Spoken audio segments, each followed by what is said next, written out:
Hello students, hope you all are good and studying well at your home. Hi, this is Pooja Mishra again with your chapter The Indian Constitution. As students, we have discussed the three key features of our Indian Constitution. That was parliamentary form of government, federalism and separation of powers. हमने three key features अपने Indian Constitution के already previous lectures पर discuss कर लिए हैं और वो तीन की फीचर्स कौन कौन से थे. The first one was which we discussed was federalism. After that we discussed parliamentary form of government and then separation of powers. Yes students, and I got review from few of the students कि ma'am we got the point and I am happy कि अगर आपको समझ में आया. आज का जो टॉपिक है that is very important part of our Indian constitution. एक यही पार्ट है इंडियन कॉन्स्टिट्यूशन का जो आपको कुछ अधिकार दिलाता है अपने नेशन के अंदर. So today's lecture will be interesting as well as knowledgeable. आपको आज बहुत कुछ समझ में आएगा what kind of rights we do have. हमें किस तरह के अधिकार हैं. लोगों को पता भी नहीं होता और उन्हें एक्चुअल में इतने सारे राइट्स मिले हुए हैं and beyond that right no one can go. आपके और no one has the rights to violate your rights. आपके अधिकारों को छीनने का अधिकार भी नहीं है किसी को. ये भी आज हम इसमें पढ़ने वाले हैं. So now let's start with the fourth key feature of our Indian constitution system that is fundamental rights. Fundamental rights Hindi में इसी को बोला जाता है मौलिक अधिकार. क्या बोला जाता है? मौलिक अधिकार. हमारे क्या फंडामेंटल राइट्स हैं, हमारे क्या और how many fundamental rights do we have, वो डिस्कस करने से पहले हम डिस्कस करते हैं फंडामेंटल राइट्स एक्चुअल में होता ही क्या है, इसका जरूरत क्यों पड़ा, कहाँ से आया ये word fundamental right. As you know who is our father for our Indian constitution? Doctor Bhimrao Ambedkar. तो जब वो कॉन्स्टिट्यूशन लिख रहे थे ना, तो मैंने आपको बताया था कि कॉन्स्टिट्यूशन किसी एक सिंगल पर्सन ने नहीं लिखा है. There were around a group of 300 people जिनको कॉन्स्टिट्यूएंट असेंबली भी कहा गया था. फर्स्ट डे हम लोगों ने पढ़ा था जिसे क्या कहा गया था? कॉन्स्टिट्यूएंट असेंबली, संविधान सभा. उन लोगों ने जब देखा कि किस तरह का एक्सप्लॉयटेशन इंडियन नेशन की पीपल्स ने सहा when they were under colonial rule. Colonial मतलब ब्रिटिशर रूल. अच्छा, आप लोगों को मैं एक और चीज बताती हूँ. जब वर्ड आया है तो लाइक यहाँ पर भी कॉलोनियल लिखा है, सो मैं बता भी देती हूँ आप लोगों को. ब्रिटिशर्स ने इंडिया को अपनी कॉलोनी बनाया था. मैं इतना डीप में बच्चे इसलिए बता रही हूँ क्योंकि क्लास 10th में बार बार कॉलोनी आएगा, तो वो आप लोग वो कॉलोनी ना समझिएगा that belongs to your local language कि हमारा colony. No, colony is like European countries ने क्या किया था. European countries started doing their business in different other countries, in different other nations. दूसरे नेशंस में जाके अपना बिजनेस स्टार्ट करना शुरू कर दिया था, जहां से वो क्या करते थे. From there they are earning monetary, they are earning money. वहां से वो मनी अर्न करते थे. तो ऐसे ही यूरोपियन कंट्रीज ने जब जगह जगह अपना उसी को कहा जाता था कि जिस कंट्री में, फॉर एग्जांपल इंडिया में ब्रिटिशर्स ने कैसे आए. ब्रिटिशर्स आप लोगों को अगर नहीं पता हो, वैसे आई होप इतना तो आप पढ़ चुके होंगे क्लास 7th की हिस्ट्री तक, लेकिन थोड़ा सा क्विक रिव्यू करते हैं क्योंकि वहीं से स्टार्ट होगा हमारा फंडामेंटल राइट्स. कि हुआ क्या था कि ब्रिटिशर्स ने इंडिया में एक कंपनी स्टैब्लिश की थी, that was east Indian company. और ईस्ट इंडिया कंपनी उसके साथ उन्होंने इंडिया में एंट्री ली थी और यहाँ पे बिजनेस करने के पर्पज से वो आए थे. They made India their colony. उन्होंने ऐसा नहीं कि सिर्फ इंडिया को कॉलोनी बनाया था, और भी कंट्रीज थे जिनको उन्होंने अपना कॉलोनी बनाया था, लेकिन India was a prosperous country, prosperous wealthy country. यहाँ पे बहुत कुछ था, बहुत सारे मिनरल्स थे यहाँ पे, गोल्ड बहुत था यहाँ पे. सारे ज्योग्राफिकल कंडीशंस फेवर करते थे. इतना सारा यहाँ पे फार्मिंग लैंड था, एग्रीकल्चरल लैंड था. तो दे थॉट कि ये कंट्री ऐसा country where we should rule, जो हमारे कंट्रोल में आना चाहिए और हम इसे अपने नेशन में क्या कर सकें, मर्ज कर सकें. तो फिर उसी दौरान उन्होंने हम पर रूल करना शुरू कर दिया. उन्होंने हमें लालच देकर, हमें डिवाइड एंड रूल कर हमें कैसे भी उन्होंने बांटने की कोशिश की. And what happened, they started ruling on ourselves. वो हमारे ऊपर क्या करने लगे, रूल करने लगे. तो उसी को कहा गया है कॉलोनियल रूल. उसी को क्या कहा गया, colonial rule. While they made our nation, our India as their colony, and after that they started ruling on us, and that rule was termed as colonial rule. उसी रूल को क्या कहा गया है बच्चे? colonial rule. तो अभी क्या हुआ? फंडामेंटल राइट्स है क्या? Excuse, fundamental rights referred as the conscience. अच्छा, कंसाइंस ये वर्ड नया वर्ड है, आई अंडरलाइन. अगर आप लोगों को नहीं आता, let me make you understand. Referred as the conscience of Indian constitution. ये एक्चुअल में इंडियन कॉन्स्टिट्यूशन में एक ऐसा टर्म है, फंडामेंटल राइट्स एक ऐसा टर्म है जो आपको खुद कंसाइंस करने के लिए कहता है. लाइक ये आप अपने एक्चुअली कंसाइंस का अगर हम लिटरल मीनिंग देखें ना, लिटरल मीनिंग क्या होता है? That it is a state of mind which tells us what is right and what is wrong. कि आप कभी करते हैं ना, कोई काम कर देते हैं, फिर आपको रियलाइज होता है कि ये गलत काम था, या फिर समटाइम इट हैपेंस कि आप कोई काम करते हैं, पीपल वर सेइंग कि ये गलत है, लेकिन आपको रियलाइज होता है नहीं, आपने अपने सेल्फ डिस्क्रिप्शन से जो डिसीजन लिया था दैट वाज राइट, वो गलत सही था.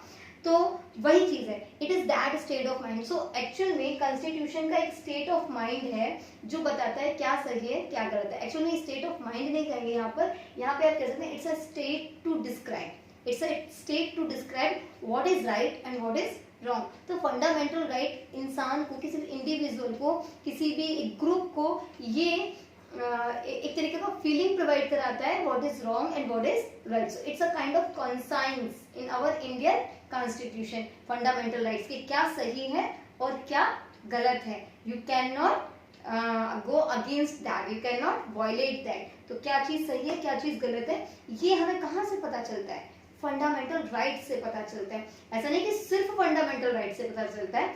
इंडियन कॉन्स्टिट्यूशन में बहुत सारी आर्टिकल्स हैं जहाँ पे राइट और रॉन्ग के बारे में बताया गया, क्या कानूनन सही है क्या कानूनन गलत है. लेकिन फंडामेंटल राइट्स में एक स्पेशलिटी ये है कि ये हर इंडिविजुअल के लॉ है, ये हर इंडिविजुअल को मिले हुए अधिकार हैं जिसे गवर्नमेंट भी उससे नहीं छीन सकती. None of the person, none of the group, none of the institution can sneeze these rights from you. ये भी राइट्स को तो हम बाद में डिस्कस करेंगे, पहले इनका बेसिक समझते हैं. ये ऐसे अधिकार मिले हुए हैं आपको, ये हर इस कंट्री के हर सिटीजन को, चाहे वो रिच है, चाहे वो पुअर है, चाहे वो पुअरेस्ट है, चाहे वो स्लम में रहता है, उसके बावजूद चाहे वो किसी भी कास्ट का है, चाहे किसी भी क्रीड का है, चाहे वो किसी भी जेंडर से है, आपको उनको सबको एक कुछ ऐसे अधिकार हैं जो मिले हुए हैं. No one can violate that right, no one can स्नीज दोज राइट्स. उन राइट्स को छीनने का अधिकार किसी को भी नहीं है. अभी बात करते हैं हुआ क्या, फंडामेंटल राइट्स की बात कहाँ से. देखो हमने क्या कहा था स्टार्टिंग में, फर्स्ट लेक्चर में क्या डिस्कस किए थे कि उन्होंने जो कुछ भी सप्रेशन फील किया था कॉलोनियल रूल के दौरान, कॉलोनियल रूल अभी क्लियर है आप लोगों को, कि उन्होंने जो कुछ भी सप्रेशन फील किया था during the colonial rule Indians ने, और जो कॉन्स्टिट्यूएंट असेंबली के पर्सन थे जो कॉन्स्टिट्यूशन राइट कर रहे थे, तो उन्होंने उन सारे पॉइंट्स को ध्यान में रखा कि क्या क्या पॉइंट्स हैं जिनके बारे में हमें संविधान में लिखना चाहिए, जो कानूनन लोगों को मिलने चाहिए. So from the past experience, actually में there was not lot of space, that's why I used abbreviation EXP for experience. From past experience of the colonial rule, उन्होंने क्या देखा कि जो कॉलोनियल रूल था उनके जो उससे जो एक्सपीरियंस थे, दे what they thought, the constitution writer wanted to ensure some set of written rights. वो ये चाहते थे कि कुछ लिखित अधिकार लोगों को दिए जाए, वरना कल को क्या होगा. अभी तो ब्रिटिशर्स ने सप्रेस किया हमें, अभी तो उन्होंने हमें एक्सप्लॉइट किया, उन्होंने हमारा शोषण किया. कल को ऐसा होगा कि इंडियन पर्सन से जो पावर में होंगे वो दूसरे इंडियंस को क्या करना शुरू कर देंगे, उनका एक्सप्लॉइटेशन करना शुरू कर देंगे. तो कॉन्स्टिट्यूशन जब जो लोग लिख रहे थे, वो जो ग्रुप ऑफ कॉन्स्टिट्यूएंट असेंबली था, जो कॉन्स्टिट्यूएंट असेंबली था, उन्होंने सोचा अरे फिर तो इसका मतलब जो हमने अभी तक हमारे जो कॉलोनियल रूल के दौरान एक्सपीरियंस किया कि पावर में आते ही क्या होने लगता है, पावर में आते ही सप्रेस करने लगते हैं कॉमन सिटीजन को. कॉमन सिटीजन सप्रेस मतलब दबाना, उनकी आवाज दबाना, उनके हक दबाना, उनसे उनके जीने के अधिकार को उनकी तरह ना देना. तो ये सारी चीजें उन्होंने देखा कि सप्रेशन फील होता है कॉमन पर्सन को, तो इनको कुछ तो दिया जाए इस कॉन्स्टिट्यूशन में. हम तो डेमोक्रेटिक इंडिया की बात कर रहे हैं, हम तो बात कर रहे हैं कि इंडिया एक डेमोक्रेटिक कंट्री होगा, और डेमोक्रेटिक कंट्री है तो सिटीजन पहले हैं. एक्चुअल में आप क्लास 10th में और पढ़ेंगे, डेमोक्रेसी पूरा चैप्टर ही है जहाँ पे अब्राहम लिंकन ने कहा भी है democracy is for people, by the people and to the people. तो इन्हीं के लिए है ये, सिटीजन्स के लिए ही है, और उन्हीं को हम अधिकार ना दे तो उस कॉलोनियल रूल से एक्सपीरियंस लेके जो कॉन्स्टिट्यूंट असेंबली के मेंबर्स थे जो कॉन्स्टिट्यूशन राइट कर रहे थे, उन्होंने सोचा there must be some set of written rules. जब तक इस किताब में, इस कॉन्स्टिट्यूशन की बुक में जब तक कुछ रिटन रूल्स मेंशन नहीं किए जाएंगे, ये सप्रेशन होता रहेगा। तो इसका मतलब we should have a criteria to maintain some fundamental rights to each and every citizen of the country. हर किसी को अधिकार मिल जाए, जिससे हर किसी को, चाहे वो किसी भी वर्ग का इंसान हो, हर किसी को वो अधिकार मिल जाए। और ये सोच के क्या लिखे गए थे, फंडामेंटल राइट्स लिखे गए थे। Now see what actually they do, fundamental rights ऐसा करते क्या है, they protect citizens against arbitrary and absolute exercise of power by the state as well as individual. ये बहुत अच्छी बात है, ये स्टेट को यहाँ पे आप स्टेट समझ सकते हैं, एक्चुअल में ये वर्ड नेशन के लिए भी यूज होता है। सो इट्स अ नेशन, आप इसको वो स्टेट नहीं समझेंगे, राज्य नहीं, state is for a country, for nation, ठीक है। तो बात आती है कि जो कोई भी स्टेट है या कोई भी जो नेशन है, कोई राष्ट्र है, तो उस पे रूल करने वाले जो लोग हैं, जो आर्बिट्री पर्सन्स है, जो एब्सोल्यूट पर्सन्स हैं, they can suppress their citizen. भाई उन्हें तो अपने आप को पावर में देखकर वो क्या सोचेंगे, वो कॉमन सिटीजन्स को कुछ भी नहीं समझेंगे, उनके वेलफेयर के बारे में क्यों सोचेंगे।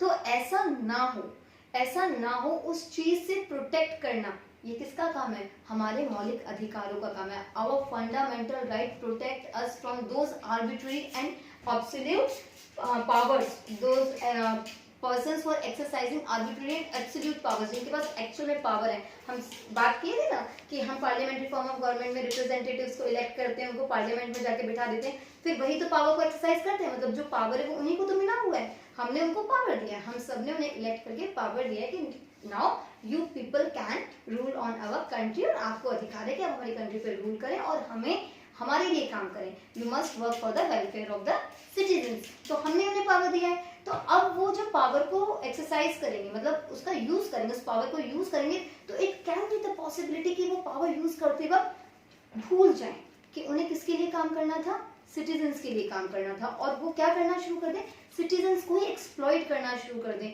तो उन एक्सप्लॉइटेशन से सिटीजन्स को प्रोटेक्ट करने का काम कौन करते हैं, फंडामेंटल राइट्स।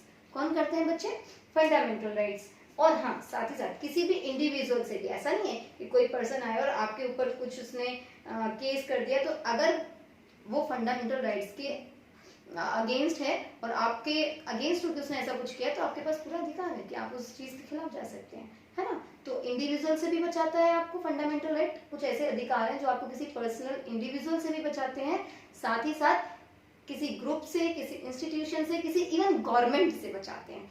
पावर जो इस कंट्री में पावरफुल पर्सन है उनसे भी बचाते हैं। Now see it guarantees the rights of minorities against majority. पहले बात करते हैं what is minority and what is majority. देखो, अगर आप न्यूज चैनल देखते होंगे, आप में से कई स्टूडेंट्स अगर अवेयर होंगे, आई डोंट नो आप में से कितने स्टूडेंट्स अवेयर हैं, बट आई होप कि कुछ स्टूडेंट्स भी अगर अवेयर होंगे, तो न्यूज चैनल पे बहुत जल्दी minority and majority word use कर दिया जाता है। माइनॉरिटीज यूजुअली वो यूज कर देते हैं मुस्लिम्स के लिए और पारसीज के लिए, है ना। मुस्लिम्स और पारसीज के लिए क्या वर्ड यूज कर देते हैं, माइनॉरिटी, और मेजॉरिटी यूज कर देते हैं हिंदूज के लिए।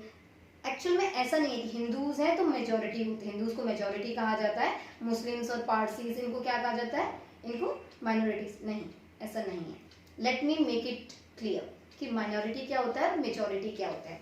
सी फॉर एग्जाम्पल, एक घर है किसी का, वहाँ स्टेबल है, मतलब स्टेबल है, अस्टेबल टाइप है, और वहाँ पे ना उस पर्सन को बहुत ऐसे डोमेस्टिक एनिमल्स को रखने का बड़ा क्रेज है। तो उसने क्या किया हुआ है, he kept number of cows over there, बहुत सारे काउज है वहाँ पे, and he kept few buffaloes, 4-5 buffaloes also, 4-5 buffaloes रखे हुए हैं, एंड नंबर ऑफ काउज हैं उसने रखे हुए। तो बफलोज क्या है, कम है ना, और काउज ज्यादा है, तो यहाँ पे बफलोज क्या हुए, माइनॉरिटी, और काउज क्या हुए, मेजॉरिटी। बस वही बात है। फॉर एग्जाम्पल, आपकी क्लास में नंबर ऑफ गर्ल्स स्टूडेंट अगर ज्यादा है और नंबर ऑफ बॉयज स्टूडेंट्स कम है, तो नंबर ऑफ गर्ल्स स्टूडेंट किस में आएंगे, मेजॉरिटी में, और बॉयज किस में आएंगे, माइनॉरिटी में। बस यही होता है मेजॉरिटी माइनॉरिटी। मेजॉरिटी और माइनॉरिटी का कोई रिलेशन नहीं होता है किसी कास्ट या क्रीड से, इनका रिलेशन होता है सिर्फ और सिर्फ इनकी पॉपुलेशन से। हाँ, तो किसी एरिया में अगर हिंदू कम है तो वो वहाँ के लिए माइनॉरिटी बन जाते हैं, अगर किसी एरिया में मुस्लिम कम है तो वो वहाँ के लिए माइनॉरिटी बन जाते हैं। तो होता क्या है अक्सर कि मेजॉरिटी जो होती है, मेजॉरिटी है नंबर ऑफ मोर पीपल, जहाँ पे जो एक जैसे लोग हैं जो वो कहीं ना कहीं माइनॉरिटी को सप्रेस करने की कोशिश करते हैं। तो फंडामेंटल राइट्स माइनॉरिटी को भी क्या हक दिलाते हैं कि कोई मेजॉरिटी आपको सप्रेस ना कर सके। मतलब वहां पे ऐसा नहीं होगा काउस की चलेगी, गाय अपनी हुक्म चलाने वाले हैं बफलोज पे,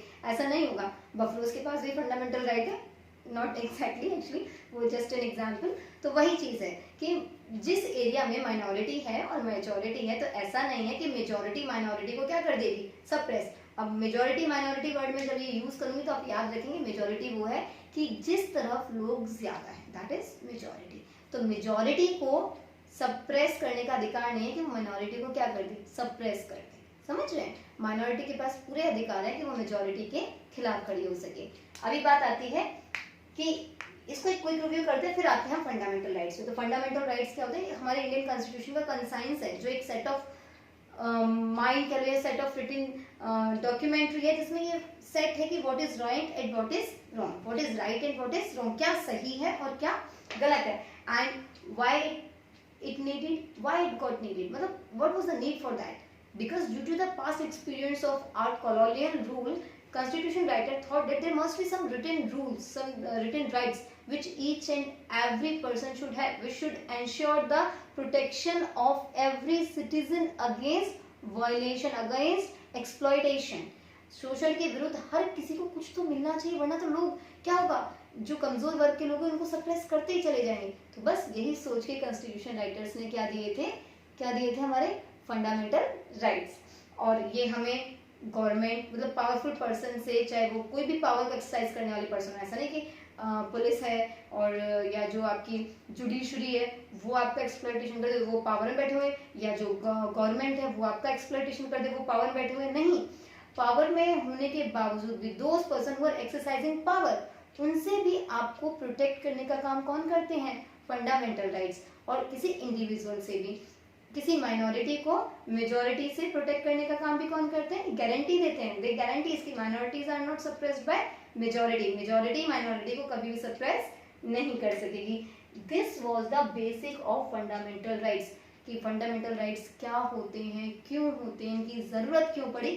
अब आते हैं व्हाट आर फंडामेंटल राइट्स। अधिकार हैं, लेकिन अब हमें ये भी तो पता होना चाहिए कि हमारे पास कौन कौन से अधिकार हैं, what rights do we actually have. Actually, initially there were 7 fundamental rights, 7 fundamental rights हुआ करते थे, जिसमें से एक fundamental right हटा दिया गया। Now we people have only 6 fundamental rights. अभी हमारे पास कितने rights हैं, 6 fundamental rights. So let me explain them.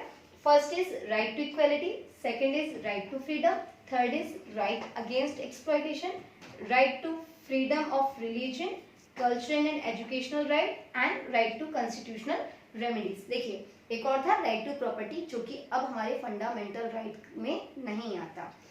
बात आती है राइट टू इक्वलिटी, इसको हिंदी में कहा जाता है समानता का अधिकार, है ना। So each and every person must be treated equally. जब आपको रिटन नोट्स मिलेंगे तो इसका प्रॉपरली मेंटेन आपको कंटेंट मिलेगा, लेकिन उसे समझते राइट टू इक्वलिटी, आप किसी में भेदभाव नहीं कर सकते, हर कोई इक्वल है, चाहे वो फीमेल हो, चाहे वो मेल हो, चाहे वो रिच हो, चाहे वो पुअर हो, हर कोई क्या है, इक्वल है, हर कोई इक्वल। राइट टू इक्वलिटी, ऐसा नहीं है कि एक जगह, फॉर एग्जांपल स्टार्टिंग में होता था, बहुत पहले गांधी जी ने एक लाइन भी कही थी मंदिर के ऊपर, जब उन्होंने लिखा है, आप अगर कभी पढ़ेंगे तो उसमें लिखा हुआ है, यदि हरिजन के छू लेने से मंदिर का कल्याण नहीं, तो मैं बस यही कहूंगा कि मंदिर में पत्थर है, भगवान नहीं। ये लाइन उन्होंने लिखी थी अनटचेबिलिटी, छुआछूत जो इंडिया में फैल गया था उसके बारे में, कि ये नीची जात के लोग हैं, लोअर कास्ट पीपल हैं, इनको छूने से हमारे भगवान पर अपवित्र हो जाएंगे टाइप ऐसा। तो राइट टू इक्वलिटी ऐसा नहीं है, किसी भी आप किसी भी पब्लिक प्लेस में, पार्क में बैठने का अधिकार सिर्फ रिच पीपल्स को नहीं है, हर किसी को है। तो राइट टू इक्वालिटी, मंदिर में जाने का अधिकार सबको है, इसी को क्या कहा जाता है, right to equality. Right to freedom, किसी की इंडिविजुअल फ्रीडम छीनने का अधिकार किसी को भी नहीं है, हर कोई फ्री है। आप किसी से ये नहीं कह सकते कि तुम मेरे कहने के अनुसार कार्य करोगे या तुम मेरे अकॉर्डिंग चलोगे।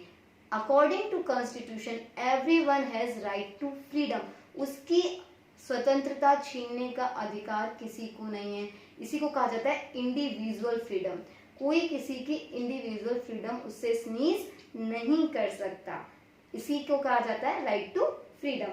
थर्ड है राइट अगेंस्ट एक्सप्लॉयटेशन, आप किसी का शोषण नहीं कर सकते। कानून ने, कॉन्स्टिट्यूशन में law, actually right to equality article number 13, 14, 15 में इसके बारे में बहुत डीपली लिखा हुआ है। अब आते हैं राइट अगेंस्ट एक्सप्लॉयटेशन पे। तो राइट अगेंस्ट एक्सप्लॉयटेशन यही कहता है कि कोई भी शोषण किसी भी तरीके का होता है तो you have the right to oppose that exploitation, आप उस एक्सप्लॉयटेशन को अपोज कर सकते हो, उसके खिलाफ जा सकते हैं। जैसे बहुत सारे हैं, 2-3 एग्जाम्पल दे देती हूँ मैं आपको। 14 साल से कम उम्र के बच्चों, चाइल्ड लेबर अगेंस्ट एक्सप्लॉयटेशन आता है। ह्यूमन ट्रैफिकिंग, जो मनुष्य की खरीद फरोख्त, आप लोग सावधान इंडिया या क्राइम पेट्रोल में देखेंगे ना, छोटे बच्चों को चोरी कर कर उन्हें बेच देना, like so it is known as human trafficking. ये भी किस में आता है, राइट अगेंस्ट एक्सप्लॉयटेशन। वैसे बहुत सारे हैं, आप डोमेस्टिक वायलेंस करते हो, वो भी किस में आता है, राइट अगेंस्ट एक्सप्लॉयटेशन। दूसरा है राइट, नेक्स्ट है right to freedom of religion. Fourth one is right to freedom of religion, आपको अपने अकॉर्डिंग रिलीजन का, किसी भी रिलीजन का प्रचार प्रसार करने का पूर्ण अधिकार है। फॉर एग्जाम्पल, आप जिस रिलीजन में पैदा हुए हैं जरूरी नहीं है कि आप उसी रिलीजन को माने, और अगर मानते भी हैं तो उसकी प्रीचिंग्स मतलब उसके बारे में बताने का अधिकार आपको पूर्णता है। उसके बावजूद आप किसी रिलीजन में पैदा हो, उसके अलावा उसके साथ साथ किसी और रिलीजन की चीजों को भी अपनाना चाहते हैं तो you are having right for that, आपके पास वो अधिकार है सारे, आपके पास वो सारे अधिकार है, कोई आपसे छीन नहीं सकता, कोई आपको जबरदस्ती कोई धर्म मानने के लिए मजबूर नहीं कर सकता। आप जिस रिलीजन को मानना चाहें उसको मान सकते हैं, बावजूद इसके कि आप किस रिलीजन में पैदा हुए हैं। आप किसी भी रिलीजन में बर्थ हुआ है आपका, उसके बाद भी आप जिस रिलीजन को अपने अकॉर्डिंग मानते हैं, it is suitable for me, you can follow that religion as well, you can use the preachings of that, और you can spread those preachings, आप उसका प्रचार प्रसार भी कर सकते हैं कि हाँ इसमें ये अच्छाई है। जैसे इस्कॉन टेम्पल आपने देखो ना, काफी सारे यूरोपियंस आके रहते हैं और कृष्ण भगवान को मानते हैं, they are English persons and they are praying for God Lord Krishna, तो सबको अधिकार है इसलिए। Now cultural and educational right, आपको अपना कल्चर फॉलो करने का, आप जो कल्चर फॉलो करना चाहते हैं, चाहे वो लैंग्वेज हो, चाहे वो आपका ट्रेडिशन हो, कोई भी हो, आप जिस तरह के कल्चर में आए हैं, अगर आप सिंगल लैंग्वेज पर्सन भी है ना, फॉर एग्जांपल आप किसी कंट्री, किसी एरिया में रहते हैं, वहां पर सब लोग एक तरीके का लैंग्वेज बोलते हैं और आप एक अकेले ऐसे पर्सन हैं जो अपने तरीके का लैंग्वेज बोलते हैं, तो आपके पास ये राइट भी है कि आप अपनी उस लैंग्वेज को प्रोटेक्ट कर सकें या अपने कल्चर को प्रोटेक्ट कर सकें। फॉर एग्जाम्पल ट्राइब्स होती हैं, जनजातियां होती हैं ना, वो अपने तरीके से रहती हैं, तो उनको कोई सप्रेस नहीं कर सकता। जैसे जंगलों में रहते हैं ट्राइब्स होते हैं, तो उन ट्राइब्स को कोई सप्रेस नहीं कर सकता कि वो अपने रहने का तरीका बदल दें, वो अपने बोलने का तरीका बदल दें, या अपना जो भी उनका डे शेड्यूल है उसे बदल दें। वो जिस तरह से रहते हैं, अपना कल्चर, अपनी लैंग्वेज सब फॉलो करने के पूरे अधिकार हैं। साथ ही साथ हर किसी को एजुकेशनल राइट्स हैं, जो भी पढ़ना चाहता है वो पढ़ सकता है ना। अब आता है right to constitutional remedies, that is very important. ये राइट आपको ये सारे राइट्स दिलाता है, मतलब समझ रहे हैं कैसे, ये राइट टू कॉन्स्टिट्यूशनल रेमेडीज आपको ये सारे राइट दिलाता है। अगर आपके साथ इनमें से कोई भी राइट आपको नहीं मिल रहा है, आप राइट टू कॉन्स्टिट्यूशनल रेमेडीज का इस्तेमाल कर सकते हैं। समझ रहे हैं, राइट टू कॉन्स्टिट्यूशन, आप हो सकता है कोई पावरफुल पर्सन है और वो आपके इन राइट्स में किसी भी तरीके का कुछ मिसबिहेव करा के, कैसे भी किसी बाय पावर उस चीज को ना यूज होने दे, तो आप कौन सा राइट यूज कर सकते हैं, राइट टू कॉन्स्टिट्यूशनल रेमेडीज, जो आपके इन सारे राइट्स को क्या करता है, प्रिजर्व करता है, बचा के रखता है, जो बताता है उसको राइट टू इक्वलिटी भी है, इस पर्सन को राइट टू फ्रीडम भी है, इस पर्सन को राइट अगेंस्ट एक्सप्लॉयटेशन भी है, फ्रीडम ऑफ रिलीजन भी है, कल्चरल एंड एजुकेशनल राइट्स भी हैं, तो वो कौन सा है, right to constitutional remedies. I hope so आप सब लोगों को बहुत अच्छे समझ में आएगा, आपको उसका रिटन कंटेंट मिल जाएगा। और आपको याद रखना, how many fundamental rights do we have 6 fundamental rights. Initially कौन कितने थे, 7 थे। कौन सा था 7th one, which was the seventh one? Right to property, जिसमें ये होता था कि अगर आप किसी जगह पर बहुत दिनों तक रह रहे हैं, बहुत साल हो गए आपको रहते हुए, तो उस प्रॉपर्टी पे आपको लीगल अपना राइट एस्टेब्लिश करने का अधिकार था। साथ ही साथ अपनी पेरेंटल प्रॉपर्टी पे भी आपका राइट होने के अधिकार थे, जो कि अब नहीं है। पेरेंटल प्रॉपर्टी पे भी आप अपना राइट क्लेम नहीं कर सकते। आपके पेरेंट्स जिसको देना चाहेंगे अपनी विल से उसको दे सकते हैं। साथ ही साथ 50 ईयर्स आपको एक जगह रहते हुए हो गए हैं, if you are not having the papers of that place, तो वो प्रॉपर्टी आपकी नहीं है। तो वो राइट टू प्रॉपर्टी जो था वो फंडामेंटल राइट से क्या कर दिया गया है? कैंसिल आउट कर दिया गया। Now we have only 6 fundamental rights. Students, keep studying and stay blessed. Thank you.